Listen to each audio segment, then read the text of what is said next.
Java Thank Language you. Update, presented by Viktor Klang. All right, so I hope you've all had a good lunch and perhaps some coffee as well. I am here today to talk to you about what's been happening in the Java language recently, and I'm going to channel my inner Brian Getz, so that's my plan for the day. And it's been a lot of things happening.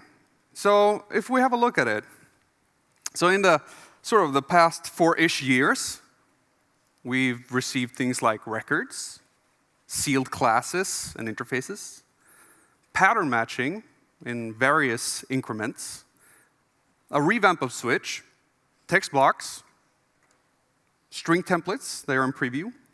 And what's interesting as well with preview, when we do features and they go into the preview state, they are what we consider to be production quality. So, presuming that nothing else happens and new information comes to light, which would have us make any changes that we wouldn't be able to do otherwise, we consider them to be production quality. So, preview is a way for you to provide us with information that we might not have known before. So, be sure to provide feedback on our preview features. It's super helpful, and while we try to think of everything, sometimes you might miss some combinatorial explosion of things, so it's always good to have a point where you can make that change that you cannot do afterwards, when the thing goes in as a finalized feature. With that said, unnamed patterns and variables, also in preview, unnamed classes and instance main methods, also in preview, and statements before super. And while each of those features are standalone in a sense, what we try to do is when we create features for the language, we want them to play along with other features so that things can be composed well. So can I have a quick just show of hands? How many of you are on Java 8 or before? Just a quick show of hands. Java 8 or before? All right. Up to Java 11? Cool. 17? Whoa. 21? Early access? All right. Cool.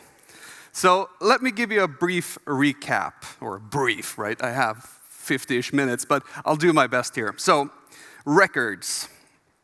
I don't know about you, but I'm pretty excited about records, and I use records a lot myself. And a record class models a nominal tuple, so something which has a name. And that is important, because in Java, most things have names, and we're used to using names because they convey meaning. And a record wants to be an immutable representation of some state description. And what we can do with that description is to derive APIs for it, like a default two-string implementations or equals or hash code. But you can also have it implement interfaces, and you can add other methods as well. And some methods that are generated you could also override. So they behave very much like things that we expect from using classes and interfaces before. So if you look at the definition of record up there, the point with the x and y ints, it's sort of clear if you know that this gives you a equals method, it gives you a two-string method, and it gives you functionality that I will explain later as well. It's pretty terse, right? It's short, concise. And that's nice, but that's not really the point. Because what we get from the semantics of record is more important than that. So look at it as a bonus that it also allows to have more concise code. It also has an implication. Having this state description for records and having a set semantics for records also allow us to special treat records when we serialize.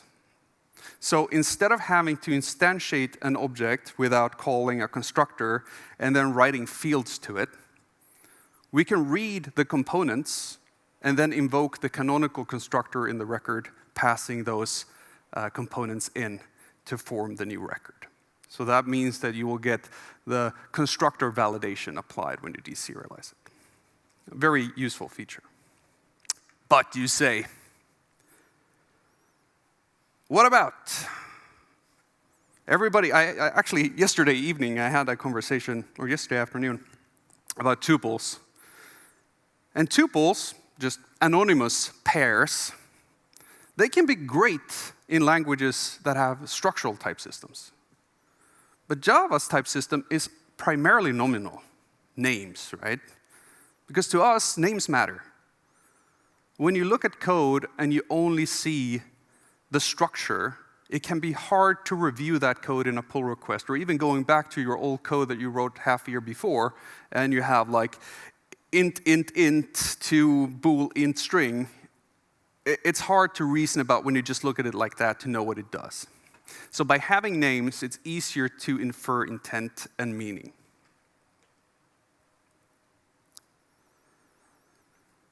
It's sort of the same story as we did when we did lambdas. So instead of having anonymous functions and anonymous types of functions, we gave them names. We have function and bifunction and consumer and supplier, etc. And it's important also to recognize that the record feature is not about generating things, generating syntax, or generating source code.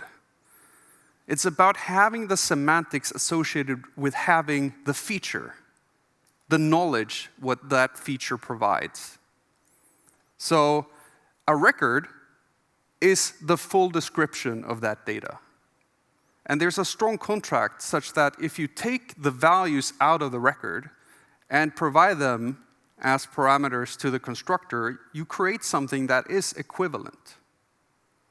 It's an important thing. It can provide things like being able to do deconstruction and reconstruction. Makes sense, I hope. If at any point you have a really important question, don't hesitate to, and I'll try to locate you in the room. I have some strong lights in my eyes, but I'll do my best. All right. The next feature, sealed classes and interfaces. So what is that all about?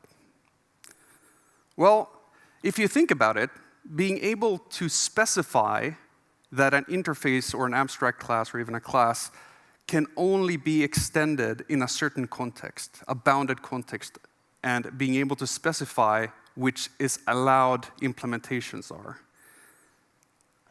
generalizes the concept of class finality. So if you have a final class, what you're saying is, this class will not have any subclasses. That is important information. It allows you to reason about, will there ever be something that extends this and overrides that method? But this feature, the sealed classes and interfaces feature, allows you to be more granular about that, and allows you to be more flexible about that. An important point here is if you omit the permits clause, it infers that to be the all subtypes extending or implementing this within the current compilation unit. So what is the point? Why do we want to be able to directly model A is either A or X is either A or B, and nothing else, ever?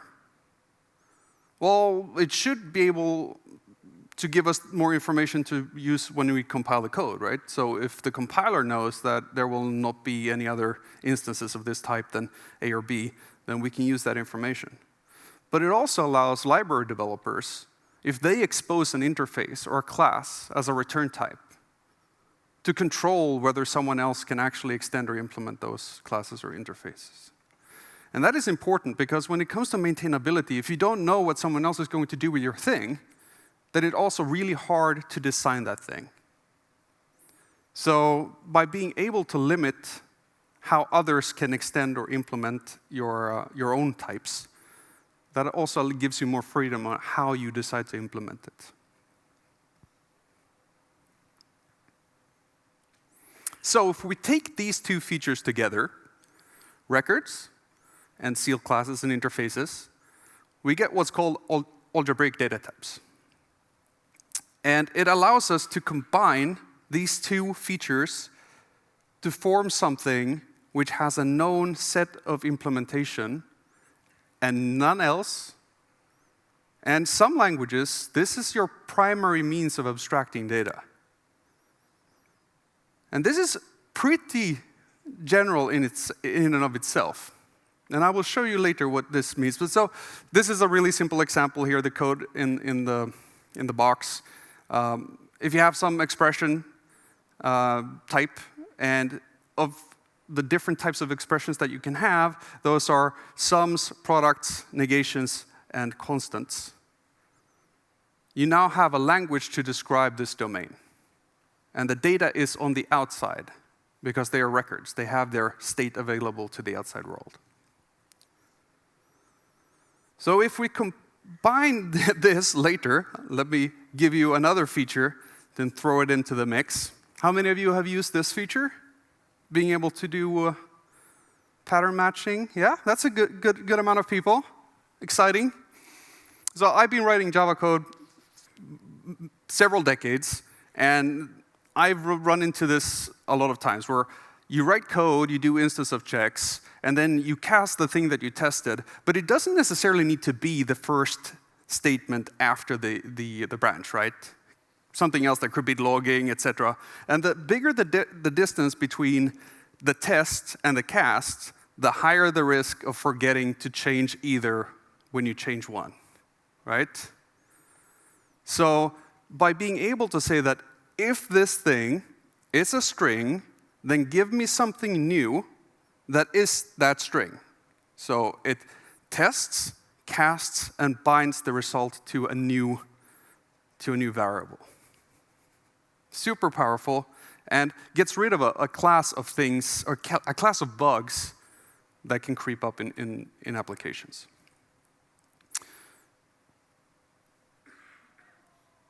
So, interestingly, it's pretty sophisticated. So, by doing this, we also need to be able to reason about, okay, so it's not only that you do a test in an if, you typically have some logical condition in there, and you want to be able to take the knowledge that you've already proven to be true and use that information at a later step. So being able to say that if it's a string and its length is greater than 0, it would be weird to have to repeat that cast in the second branch, right? So the type information flows with the logical expressions. And if you didn't do this, you couldn't use common refactorings like invert conditional, and it would still work.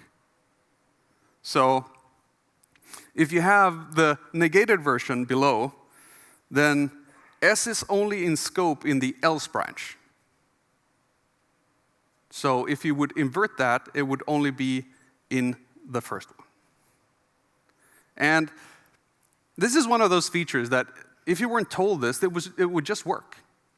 And it's just a very natural way of writing the code. And those are simple patterns. We can have some more sophisticated patterns, like record patterns. So what a record pattern allows us to do is to be able to look at not only the type, but also look at the contents within. So let's say that we define a circle to have a point, which is also a record that we saw before, and a radius. We can do a type test and be able to extract the contents of that value of shape there, so that we can get access to the center and the radius immediately within that branch. And it's also possible to not have to repeat the type name in the match as well by having more there as well. So, looking at the composition of these types of things, if we have defined a point to be an x and a y, an int, and the circle being the center point and the radius, then when we create an instance of this, we do new circle, new point, we provide some x and some y, and then some radius. And that is your construction of this record. But when you want to do the inverse, you want to deconstruct it, you want to look at what is this, and give me the components. If you look at that code over there, they are very, very similar. And that is not by accident, because they are inverses. Being able to put things together and being able to take them apart. And when you do a pattern match, if it's composed or if it's a more simple expression, the entire thing has to succeed or not at all. So when you compose it, it has to succeed at all.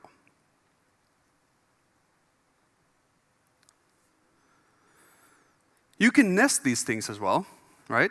As we saw before. But sometimes you don't want to have to repeat everything when you don't need everything. So there is a preview feature called unnamed patterns and local variables that allows you to use the underscore to say that there will be a thing here, I don't necessarily care what it is. I'm not going to use that anyway, so I don't want to have to repeat what it is. So it allows you to be more explicit about what information you're actually going to use.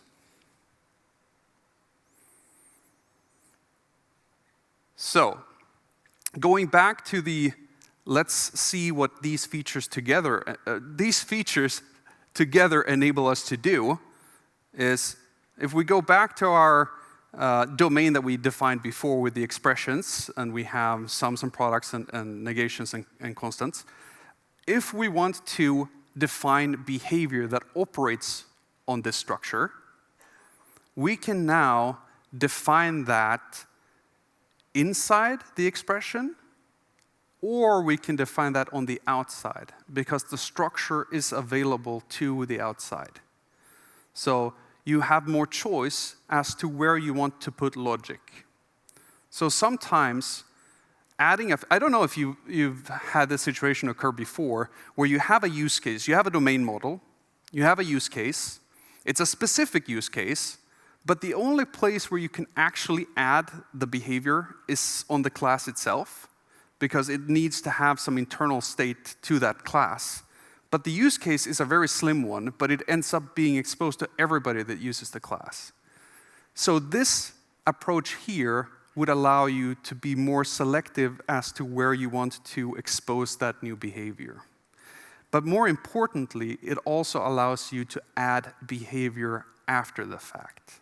So let's say that someone else defined this algebraic data structure or data type. You can now add your own functionality on the outside, because you're able to see all the structure and inspect all the structure. So in this case, let's say that if we want to implement an evaluator for set expressions that evaluates to an integer, we can look at the expression to see if it's a sum. Then we evaluate the left-hand side and add that to the evaluation of the right-hand side. If it's a product, we do the same thing, but instead of doing addition, we do multiplication. If it's a negation, then we evaluate the expression and then we negate it. And if it's a constant, we return that constant. So that allows us to recursively decompose this algebraic data type into functionality on the outside. So what is the analogy here? Well, if you look at what we've done in Java for a long time, is the visitor pattern. And the visitor pattern sort of forces the thing that supports being visited to implement that logic. Something needs to implement such that it can visit things internally. It needs to ferry the behavior on the inside So taking behavior on the outside and passing it internally. But if we wanted to differentiate an expression instead of evaluating it, and the maths here doesn't matter, it's beyond the point here. The point here is adding new behavior after the fact on the outside is now possible because you have the ability to look at the data, modify the data, construct representations using that data. So why are we doing this? Well, it's about being able to model data as data. So classic object-oriented programming is really good at defining boundaries and modeling complex relationships between entities and processes. And it allows us to do encapsulation, to separate the implementation from the interface. We can do polymorphism. We can also package up such that the state moves with the behavior, so we can pass it around. And it allows it to do a form of modular reasoning, because we know what can access what. What is a boundary and who is on the inside of that boundary and who is on the outside of that boundary. And those can be different kinds of boundaries. It could be different maintenance boundaries for different teams or people working on the code. It could be versioning boundaries. What parts of the code deals with what version of the code? Compilation boundaries, what should be compiled together or shouldn't be compiled together. Security boundaries, such as where is our boundaries of trust within our system? What checks have been passed at which point? And the encapsulation boundaries, knowing what state is accessible where. So, object-oriented programming really thrives in the age of monoliths.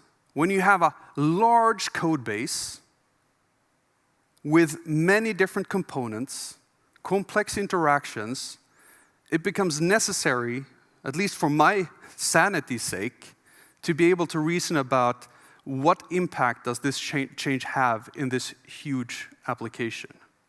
But if the nature of programs are such that they are getting smaller, then the need for a lot of the boundary protection might not be as necessary for all programs. And we'll get to that later as well. But we don't need as many internal boundaries, because the primary boundaries might be our internal to external boundaries. The REST request that comes in that we need to parse, we need to validate, and we need to transform into some internal domain representation. And then we use that domain representation to provide some sort of functionality, and then we create some one or many other requests where we need to take our domain model and converting it to a wire representation. But much of things that are exchanged between different processes is pure data. It's a REST request. It's JSON, it's XML, it's protobufs, it's data. But then we need to be able to model data as data, right? If we're dealing with data more primarily than we have been before, compared to the other things that we're doing, having the ability to model data in a better way becomes sort of obvious. So if we can model simple domains, which we often need to do, can be really small domains like this is a request, this is a customer number, what have you, and we need to declare a class, we need to implement equals and hash code and toString, etc. It becomes a very large exercise of work to define a small piece of data. So modeling pure data with traditional object-oriented programming is cumbersome. So it's time for us to get better about modeling pure data. And records, seal types, pattern matching, they are all designed to work together to make it easier to model and reason about and work with data as data. Do I get my REST request? How do I get that from a REST request to my data representation? And how am I able to then take that data representation, extract the information, apply the business logic, and then go the other way around, producing the result, turning it back into the JSON request or REST request. So sometimes data is just data. And more importantly, I think data should be immutable, so we can reason about what that data is. I think data should be typed so that we know what it represents. Is this a string, or is it a number? Or was it intended to be a number within a string? I think those things are important considerations. Data should be consistent. And ideally, we shouldn't make invalid states representable at all. So if you have an instance of something, then in my world, I feel much better knowing that this thing is internally consistent. By having something that isn't internally consistent, I will have to try to find out whether it is or not, and places a responsibility on me that I'm not sure I'm able to actually do, because I would have to figure out what that means. But it also means that if you have a smaller program and the primary boundaries might be the network and the process, we need to make it easy to take that step from the wire to our domain data. And vice versa. And all of these all of these things together, so if data is immutable, it's typed, it's consistent, and it's easily convertible to and from the wire or the binary representation that is externalizable, they conspire together to reduce the need for boundaries. Because if things don't change, they have been validated, they cannot exist if they aren't consistent, and it's easy for us to take that representation and getting it in and out of our process. There are fewer boundaries needed. But we still need to have natural idioms for the Java language, and this is something really important, because if you have an envisioned feature for a language, most of the effort goes into how is this most easily expressible, as natural as possible within the context of the language. So what takes time is to understand how it fits into what's already there. So what we want to try to avoid is, it's fairly common to, when you produce JSON, to use string concatenation or things like that to produce the JSON. But wouldn't it be nicer if you were able to represent your JSON as records, as a structural representation, and you could render it to JSON, or you could render it to XML, or render it to some other representation. What's also interesting is that if data is immutable, consistent, etc., and you can inspect the structure from the outside, that also means that your program tends to become more testable, because it's easier to create the structure that something needs, and it's easier to inspect the structure of something that is returned. So both producing the input and consuming the output becomes easier. So let's do a bit of an experiment. How many of you are familiar with this method signature on the Java util concurrent future interface? Cool. So this is introduced around Java 5. And what a future is, it represents some computation that is running concurrently with the creating thread, and it's doing some work to produce some value. And when you want to consume said value, you don't know whether it's already been completed or it failed or something else happened. So when you're saying, hey, give me the value, you're also saying, hey, I'm also prepared to wait for at most this time that I'm passing in. So if you look at this signature, there are a few things happening, right? We have some return type V. That is the value that we want to get out, the successful result. We have interrupted exception. That could happen if something else prevents the task that is running to complete. There could be something going wrong when we try to compute the value, so we get an execution exception with the embedded cause. Or we get a timeout exception because it didn't complete until we weren't willing to wait anymore.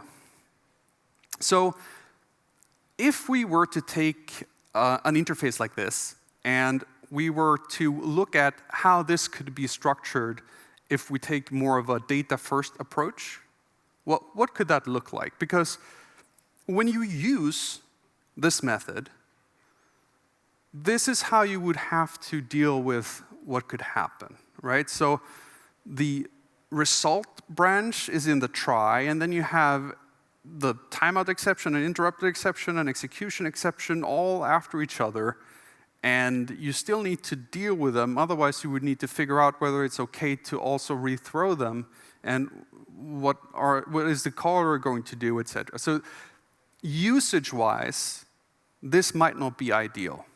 So let's see if we can do something about that. Just a thought experiment here. So looking at the signature, what we can conclude is we have 4 different outcomes of calling this method. So it can give us a successful value, a failure with the cause, a timeout, or an interruption, or the notification of an interruption. So we have 4 distinct cases. So instead, what we could do is we define something, let's call it an async return, and it has the type parameter v, which is the type of the successful value, and it does away with the checked exceptions here, because what we're trying to model here is the data-oriented approach of this. So what does async return look like? So let's define it as an interface, async return, and we define a record called success that has some result of type V, and it implements async return V. This is rather straightforward, right? The successful case has the result, the failure case has the cause, the timeout doesn't need anything else because just us knowing that there was a timeout is information enough. And interruption as well. There's not much more information that we could want here. So just the simple notification that we got interrupted, we need to deal with it. And finally, what we can do then is we can add sealing information, saying that our async return type is sealed, it permits only these cases, and now, when we use it, it looks like this instead. That looks better, right? But we still have an async result. And we can't really do much with that because, as you saw before, that doesn't have any methods on it. So we can't necessarily do anything just knowing that it's an async result, right? But what we can do is we can switch on the result, and if it's a success, or a failure, or a timeout, or an interrupt, we can now deal with it step by step if we want to. So this is a simple case, right? Because we know that there are 4 distinct cases, and we can deal with everything in a uniform way. But what we needed to do was to upgrade Switch, bring it up to the current building code. So Switch, as a statement, has a very long history in programming. And originally, it was intended to be able to take a branch and make it faster by being able to dispatch on the integer that you were matching against the label and some code. But we've added more support over the years to support more things to switch on, right? Being able to switch on strings or enums. But you still needed to remember to write break after your thing, otherwise you would execute the next label as well. So what we did as well was to introduce the arrow syntax. So you can have the case and then an arrow instead of a colon and have a single expression, and it automatically breaks after that. And case labels, if we have pattern matching, we can make case labels be patterns. Instead of just being a 1 or a 0 or a string, they could be a pattern. And it's fairly common to want to be able to have guard expressions in there. So the when clause was added. So being able to say that if this is an integer I and its value is greater than 0, execute this branch. But that's not all. We've also upgraded the switch for sealed types. Because as I said before, if not only we, but also the compiler knows that these are the only versions or variations of this, then we can use that information. So that allows us to add more and better exhaustiveness checking using this sealing information. And also, if something is sufficiently exhaustive, it doesn't need a default case. If the compiler is happy, then the compiler is happy. And it's not only the fact that, hey, I don't need to write a default case. It saves me typing, right? That's not the thing. When you're saying that these are the only things that can happen, and you introduce a new thing that can happen, you want to know what broke. Which checks are not exhaustive anymore. So by being able to tell both your colleagues and the compiler what the valid variants are, you can now find bugs more easily. And if you did add the default case, you wouldn't know. It would just be tripped at runtime. If you're happy, or if you're lucky, you have logging. And I think it's always better to try to find these kinds of defects as early as possible. So, let me just have a sip of water.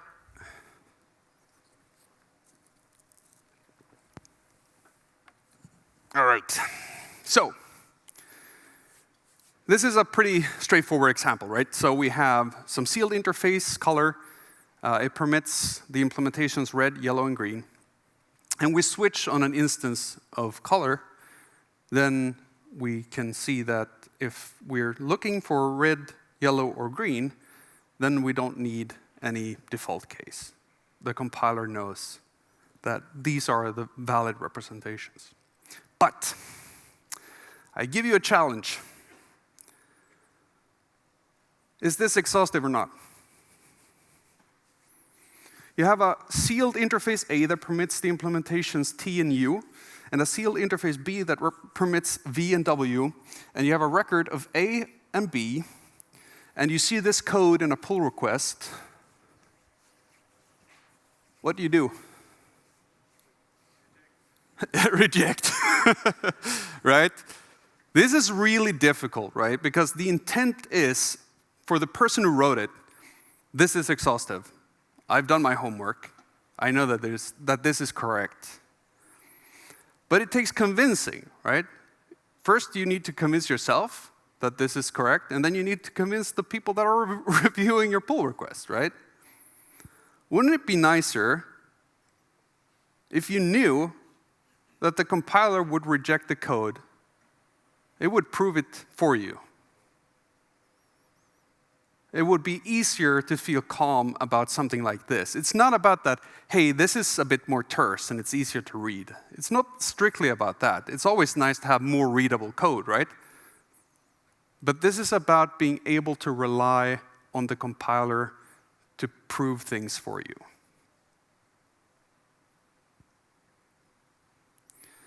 All right, jumping ahead to more features. String templates, preview feature. How many of you have tried them out? That's a fair amount of people. More people should try them out, for sure. So the feature request was, please give us string interpolation. Because it's really convenient. It's also dangerous. It also has a pretty high attack surface for things to go wrong. We don't need to mention any examples. And the alternatives that we have today, they aren't that great, right? We have string concatenation using plus, concatenate strings. That's pretty unsafe as well, because we're just doing a two-string on the thing that we're concatenating. It's not super readable either. And we can use string format and do runtime interpolation and do that. But it's also error-prone, because it's not compile time, right? And string builder, which is essentially making the concatenation thing, but with more code. That's not super awesome either. And most, or many languages, have special forms of string literals for interpolation. So the interpolation is from string to string, right? And that's can be convenient, right? But it's pretty limited in power if you can only do templates from strings to strings. And you still have the situation where the thing that you're included in your string template is actually a string template itself, and something goes wrong. So what we wanted to try to do is to sort of offer the convenience, but do it safely and flexibly. So we can do more things, like incorporate validation, having domain-specific transformations. So if you look at the example code here, the string template expression here combines a template processor, a literal text, so the hello thing there, and the embedded expression, which is the / curly and name and curly. And what this does is string-to-string templating. So that's why it's called str. Just string to string. But that's just the type of this template processor. But you could create something else as a result. And there's also other things, like format, that uses the more traditional string format style syntax to be able to do justification left and right, etc. But you could also imagine things like take this string template, and this is a SQL query, and validate this query and run it against the database that this template processor was defined for. So being able to go from string template to something else is a super powerful thing.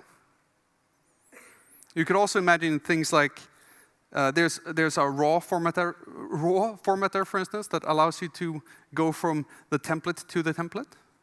So there's lots of flexibility in there.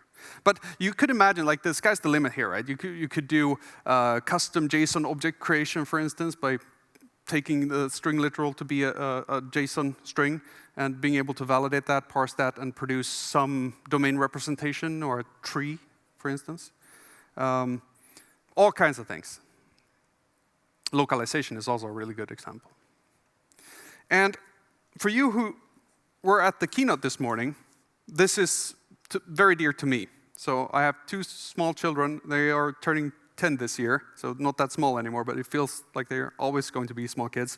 But they're using the Java Playground. So, hi, Adrian and Theodore. When they write their first Java code, what do I need to teach them? There's a lot of pressure on me, right? I need to be able to teach them Java, right? And when you're presented with this as your first experience with Java, you have to jump through a lot of hoops or just defer a lot of understanding until later. And this is the complexity. And you're faced with this all at once. It's not one thing after the other at some sort of pace. It's everything at once.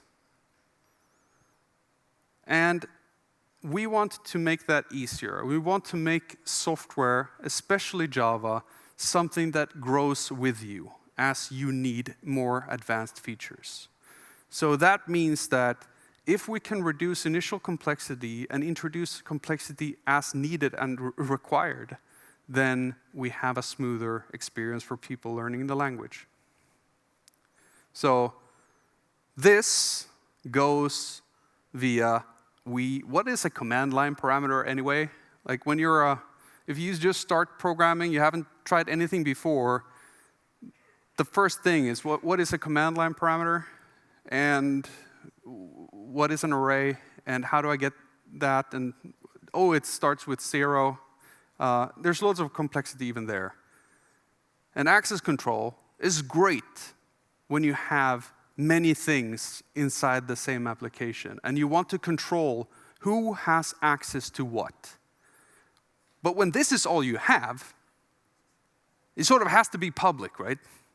It's like it's an application that is not accessible. It's a weird statement, right? Static. What is static? It's something about where this thing lives and what lifetime it's connected to. It's not something that we need for our main method, right? And system out, it's interesting, right? Because system, first you need to understand and find system, but then you also need to find out, and out is sort of like a final, but it's not final because you can reassign it. And then you find print line, and then you can start to do what you wanted to do. So there's a lot of both knowing where to find something, what parts of it I need, and how do I use it. Because one thing is a dot, and then a name, and then parentheses, and one thing here is just a dot, but it's not a package, and now I need to understand how these things work. And there's lots of information and understanding that you need to have in order for you to comprehend what you're doing. But also, classes and encapsulation is about these boundaries. And we don't need them here. What is a sensible name for the hello world thing? I mean, when you create something that has a main method, how many of you name that class main? Right? You're stating something that shouldn't need to be stated, right? So we end up with something more along these lines. And I know that Brian has been talking about, we'll see what we could do else, right? How could you make it even smaller? Right here, you need to understand what void means, right? It's a deeply philosophical question. What is the void? The hard thing as a beginner as well. But this is more approachable for somebody who takes their first steps with Java. And I think being able to take this, adding more expressions, exploring what you're able to do, running it. I mean, I spend more time. I probably spend like 80% of my Java programming time in JShell and 20% in an IDE. Because I want to try to explore what the ergonomics of what I'm trying to do is, without as many helpful features as possible. What can I do when I don't know anything but the thing? And being able to explore the software that we create is an important learning exercise. So being able to grow your first application out while still understanding what each component does, I think that's a valuable proposition. So, while this may appear as just being a syntax and boilerplate things, it's not about the boilerplate. It's about the approachability and the simplicity of the programs. And being able to walk along and learn in a pace that is sustainable. It also turns out to be useful if you want to write scripts. So I typically have scripts of Java code that I paste into JShell that does stuff. And being able to reason about code from small to gradually larger is valuable. And I think the problem is also something we're trying to solve for the educators. How do you teach Java? It's always hard to sell people on the value of something before they understand what it entails to not have the thing. So if you've ever had to maintain a poorly written imperative program, you really appreciate the benefits of object-oriented programming, where you're able to say, this has access to that at this point, which is very hard in a hey, there's global variables all over the place and code up to down, right? So it's easier to appreciate features when you know what kind of pains that they address. So what we can do here is we can take simple programs and add functionality as needed. And there's a great write-up, if you're keen on reading it, on what we're trying to do with our project that we call Paving the On-Ramp, which is how do we make Java easier and more gradual as a learning experience. And there's lots of other features. I mean, if I had enough time, I could speak probably an hour more. We have statements before super that can be really helpful when you need to be able to use information before you have to call the super constructor. Reconstruction expressions, super interesting work on being able to have withers, being able to modify things without saying everything. Deconstruction patterns for classes, not only for records, and primitive type patterns, and completing the primitive type handling in Switch. Thank you.